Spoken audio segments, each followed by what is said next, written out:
Malir express जी जेका तमीर हुई जंहिंमें सिंध हुकूमत नोटिस वरितो हितां जे ॻोठाणनि जे एहतिजाज ते, जंहिंखां पोइ इहो तइ कयो वियो त मलिर एक्सप्रेस जेको रोड ठहंदो उहो मलिर नदी जे अंदिरां ठहंदो, जेको अंसारी पुल खां पंहिंजो सदर ताईं हिन रोड जो मनसूबो रखियो वियो आहे। मेगा प्रोजेक्ट आहे सिंध हुकूमत जो।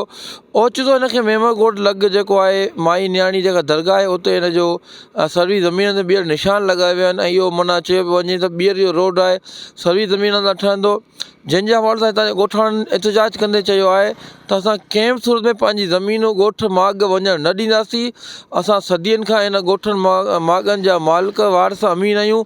असांखे त चूंडियल नुमाइंदनि इहो यकीन ॾियानी कराई त को हिकिड़ो घरु को हिकिड़ो इंच बि सॼे ज़मीन जो मुतासिर न थींदो, ऐं जेकॾहिं ॿीहर असां एहतिजाज जो नोटिस न वरितो वियो त असां आचर जे ॾियारे खां सख़्तु एहतिजाज करे मुख्य रोड बंदि करणु तोड़े कोर्टनि जा दरवाज़ा खड़काइण ते मजबूर थी ईंदासीं। कैमरामैन अब्दुल कादिर सां गॾु सरोवर मेमण, मुराद मेमण, कराची।